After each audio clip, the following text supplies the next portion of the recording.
June 26, 1943. The skies over northern France. Robert Johnson's cockpit is on fire. 21 cannon shells have just torn into his fighter. A machine gun round has grazed the tip of his nose. Shrapnel is buried in his leg. Hydraulic fluid sprays across the windshield, blinding him. Flames lick up from somewhere behind his knees. His canopy, the only way out, is jammed shut, sealed by a twist of metal that used to be part of his airplane. He is alone. He is on fire. And a German fighter is sliding into position off his wing, close enough that he can see the other pilot's face. This is the moment his war was supposed to end. It didn't. To understand why, you have to go back further than that afternoon over France. You have to go back to a train. Sometime in the late 1930s, an engineer named Alexander Cart-Vailey was riding an overnight train to an Army airfield in Ohio, carrying nothing but a set of rough sketches and an idea nobody in Washington had asked for. Cart-Vailey was a Georgian immigrant, born in Tbilisi, who had fled revolution and civil war before landing in New York and going to work for a small, struggling aircraft company. His employer was another Georgian exile, a one-legged former Russian naval aviator named Alexander de Seversky, who had lost his leg in a WWII crash, been declared unfit to fly, and had talked his way back into a cockpit anyway.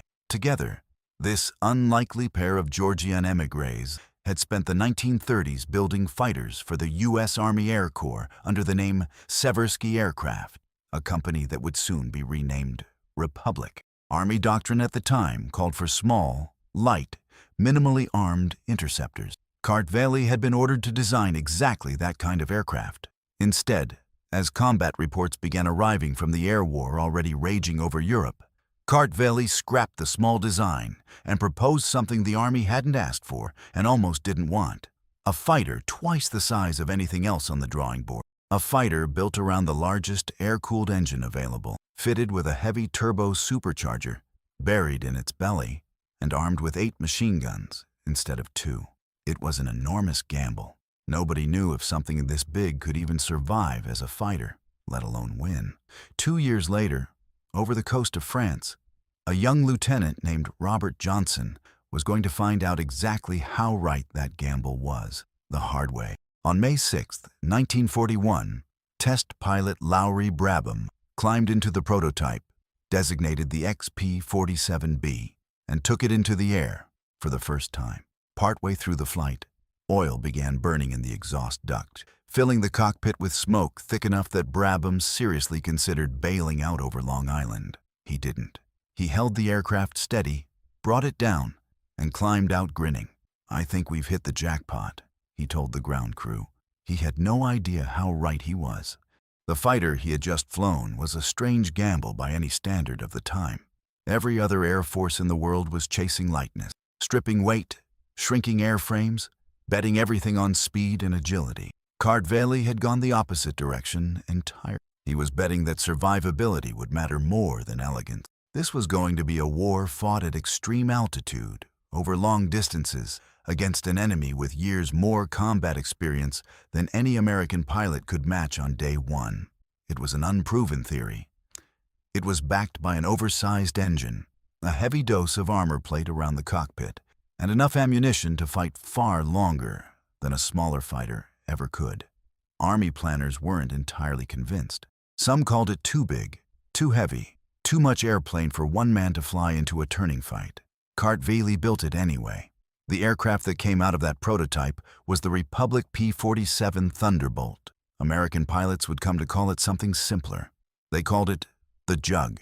By the spring of 1943, when the first Thunderbolts began flying combat missions over occupied Europe, German fighter pilots looked down from the clouds and saw something they had never had to plan for. It was enormous, nearly 8 tons fully loaded, one of the heaviest single-engine fighters ever sent into combat.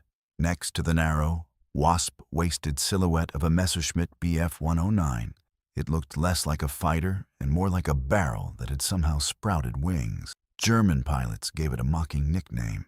They called it the Flying Milk Bottle. They laughed at its shape. They laughed at its size.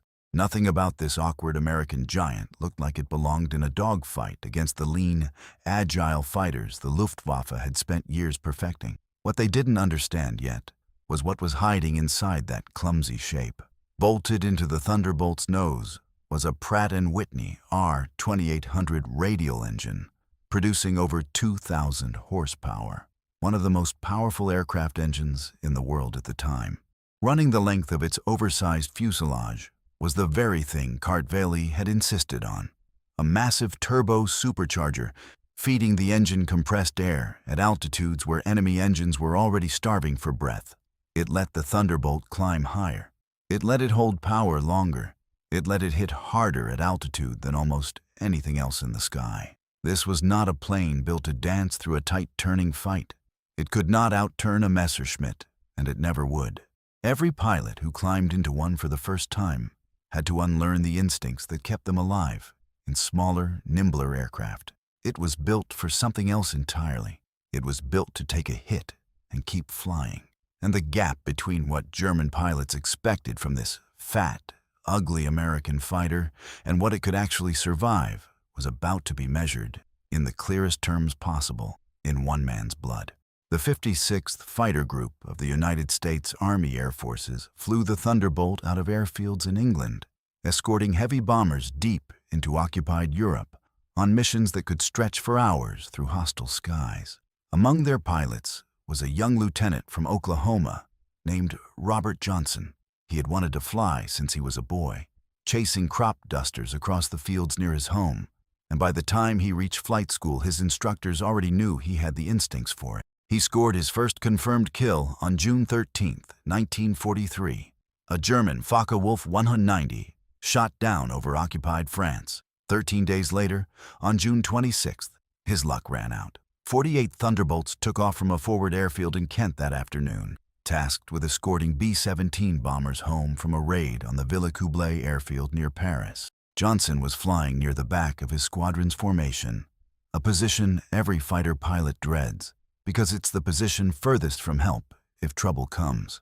As the American formation approached the French coast near a town called Forges-les-Eaux, 16 Focke-Wulf 190s from Jagdgeschwader 26, one of the most experienced and feared fighter wing in the entire Luftwaffe, dove out of the clouds above them, catching the Americans from higher altitude with the sun at their backs. The attack was fast, brutal, and almost invisible until it was already happening. There was no warning. One moment the formation was holding steady, wings glinting in the afternoon light, engines droning in that same rhythm every escort pilot learns to trust. The next, the sky above them simply broke apart. 16 Focke-Wulfs tore through the formation in seconds. Johnson, flying at the rear, was the first one caught. A single Focke-Wulf lined up behind him and opened fire with everything it had. 20mm cannon shells slammed into his fuselage. 21 direct hits before the German pilot even paused to reassess. Machine gun rounds stitched across his wings and tail. One shell detonated just behind his headrest, close enough that the shrapnel from his own cockpit armor tore into his leg. A machine gun bullet clipped the tip of his nose. His hydraulic lines ruptured, spraying fluid across the inside of his windscreen, and somewhere behind him, a fire started to burn. For a moment, Johnson's Thunderbolt simply fell out of the sky, spinning, trailing smoke, looking for all the world like a dead aircraft. Every instinct in that cockpit told him to get out. He reached for the canopy release. It wouldn't budge. The same cannon shell that had wounded his leg had also warped the frame around his canopy, welding it shut. Robert Johnson was trapped inside a burning, spinning airplane, 3 miles above enemy territory, with no way to bail out. He had exactly one option left: fly the plane or die inside it. There was no checklist for this. No training manual chapter on flying a burning, half-blind aircraft with a jammed canopy over enemy territory. There was only the instinct that had gotten him this far, and a machine that had somehow, against every expectation the men who'd mocked its shape had ever voiced, not yet broken apart around him. Somehow, through the smoke and the fluid blinding his windscreen, Johnson wrestled the Thunderbolt out of its spin. The fire in the cockpit guttered and went out on its own, starved of fuel. His hydraulics were gone. His instruments were shattered. But the big American fighter was still, impossibly, flying. He turned what was left of his aircraft toward England and the safety of the Channel. He didn't make it far before the second attack came. A lone Focke-Wulf 190 pulled up alongside him, a German pilot who had watched Johnson's Thunderbolt stagger out of the fight, already trailing smoke, and who clearly expected an easy finish. He dropped in behind Johnson's tail and opened fire again. Some post-war accounts identify this second attacker as Egon Meyer, one of the Luftwaffe's most accomplished aces and a rising commander within Jagdgeschwader II, credited with over 100 victories by the time of his death in 1944. Other historians who have gone back through the surviving German combat records have never been able to confirm his presence in this specific engagement. Whoever the pilot was, what happened next has never been in dispute. He made pass after pass at Johnson's crippled Thunderbolt. He walked his fire across the fuselage. He aimed for the cockpit. He aimed for the wing roots, and the Thunderbolt kept flying. Out of cannon rounds, the German pilot switched to his lighter machine guns and kept firing, hammering the American fighter with everything he had left, at point-blank range, unable to understand why his target hadn't already fallen out of the sky. Then, his ammunition ran out entirely. For a moment, the two aircraft flew side by side, an American fighter pilot trapped and bleeding inside a burning wreck of a plane, and the German pilot who had just emptied every gun he had into it, staring across the gap between the two cockpits. According to the story told and retold by pilots of the 56th Fighter Group ever since, the German pilot studied the battered Thunderbolt for a long moment. Then he eased back on his throttle, tipped his wings in something that looked less like triumph and more like disbelief, and turned for home. He had done everything right, and the airplane had simply refused to die. Robert Johnson nursed what was left of his Thunderbolt back across the Channel and put it down at the nearest airfield he could reach on the English coast. When the ground crew finally forced the jammed canopy open and pulled him out, he could barely stand. When the mechanics walked around the aircraft afterward, they stopped counting bullet holes somewhere past 200. The airplane was so thoroughly shredded that it was written off on the spot, never to fly again. But it had done its job. It had carried its pilot home. Word of what had happened to Johnson's Thunderbolt moved through Luftwaffe squadrons in the weeks that followed, and it left something behind that no tactic and no amount of training could undo: doubt. Pilots who had once laughed at the fat, clumsy shape of the American fighter began treating it with real caution. A plane that could absorb over 200 hits and still fly home wasn't clumsy. It was something their entire doctrine, built around speed, precision, and quick, decisive kills, simply hadn't accounted for. But so far, the story of the Thunderbolt had only shown what it could survive. It hadn't yet shown what it could do. Because while its massive airframe and its enormous engine made the P-47 nearly impossible to bring down cleanly, the men who designed it hadn't built it only to take punishment. They had built it to end fights in seconds. The moment American pilots got the chance to use it the way it was meant to be used. Mounted across the Thunderbolt's wings were 850 caliber machine guns, 4 on each side. Their fire paths angled to converge into a single devastating cone a few hundred yards ahead of the aircraft. When a Thunderbolt pilot lined up an enemy fighter inside that cone and pulled the trigger, it wasn't a scattered spray of bullets hoping for a lucky hit. It was a wall of concentrated fire, all 8 guns hammering the same small patch of sky at once, carrying enough ammunition to sustain that fire far longer than most enemy fighters could survive it. A German aircraft caught square in that convergence rarely limped home to be repaired. Wings folded, fuel tanks detonated in midair, engines were torn apart from the inside out. What had taken careful, patient bursts to accomplish in other Allied fighters, the Thunderbolt could often do in a single decisive pass. Robert Johnson wasn't the only American pilot the Jug carried through impossible odds. His own squadron commander, Colonel Hubert Zemke, built the 56th Fighter Group into one of the most feared American units in the entire European theater. A unit history would come to know as Zemke's Wolf Pack.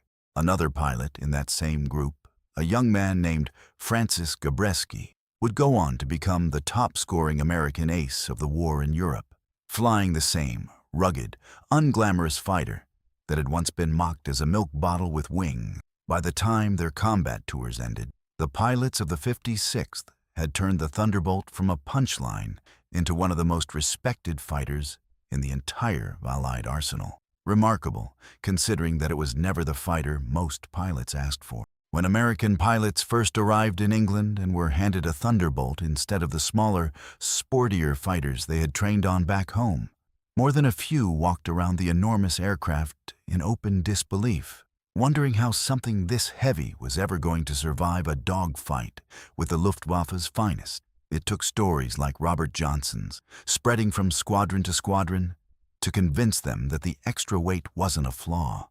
It was the entire point. The Thunderbolt wasn't confined to the skies over Europe either. On the other side of the world, in the jungles of New Guinea, a colonel named Neil Kirby led P-47 squadrons of the 5th Air Force against Japanese aircraft in the Pacific Theater. In October of 1943, flying low on fuel and heavily outnumbered, Kirby led a single flight of Thunderbolts against a formation of Japanese fighters and bombers, personally shooting down 6 enemy aircraft in one mission, an act of aggression under impossible odds that earned him the Medal of Honor. Thunderbolts would go on to fly across the China-Burma-India theater as well, proving that the same rugged airframe that carried Robert Johnson home through a hail of German cannon fire could survive just as punishing a war on the far side of the planet. But guns and armor plating could only carry the Allies so far. The deeper advantage in this war wasn't only sitting in a cockpit over France or New Guinea. It was standing on assembly lines, thousands of miles from the fighting, in Farmingdale, New York, and in a brand new factory built almost overnight in Evansville, Indiana, while Luftwaffe ground crews in occupied France worked by hand, often cannibalizing damaged aircraft for spare parts just to keep a shrinking number of fighters flying. American factories were solving the war in an entirely different way.